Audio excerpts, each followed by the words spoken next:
আমাকে ওই জায়গায় দিয়ে আমাকে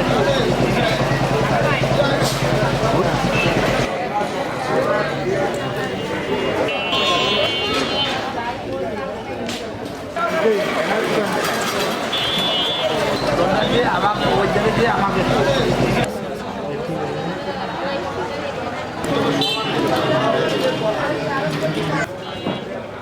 আগে ফুটে যাচ্ছে আপনার একটা হাত ধরেন দিই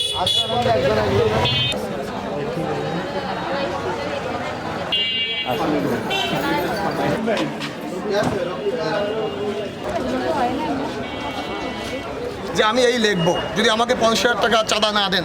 এই টুঙ্গিপাড়া গোপালগঞ্জ এই বাংলাদেশে একজন গ্রাহক যদি বলতে পারে যে আমাদের মাধ্যমে বিমা করছে, তার টাকা প্রতিষ্ঠানে জমা হয় নাই, তার টাকা আমরা আত্মসাৎ করে খেয়ে ফেলছি, প্রয়োজন আমি জুতোর মেলা গলায় দিই এই বাজার এই গ্রাম ঘুরবো।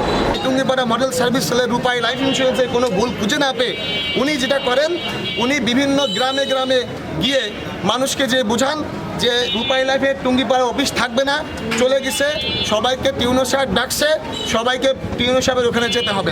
ওরা টুঙ্গিপাড়া গত পরশুদিনকে বৃহস্পতিবারে আমরা অনেকে যায় এবং ওখানে যারা মানববন্ধন করেন ওখানে কেউ আমাদের রূপাই লাইফের গ্রাহক না এবং ওইখানে আমাদের রূপাই লাইফের কোনো গ্রাহক যায়ও নাই এবং ওইখানে যারা মানববন্ধন করছেন একজন গ্রাহক আমাকেও ব্যক্তিগতভাবে চেনেও নাই এবং তাদের রূপাই লাইফের কারো বিমাও আমাদের মাধ্যমে নাই এবং তাদের নিয়ে উনি মানববন্ধন করছেন এবং সেই লোকগুলো এখানে উপস্থিত আছে।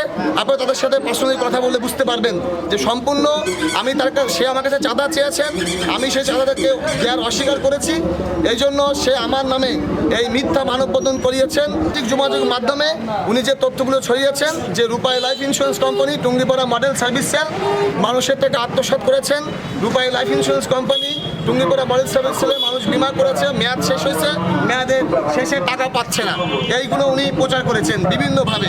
অবশ্যই আমি বাংলাদেশ সরকারের কাছে জসিমের বিচার চাই এবং তার শাস্তি চাই।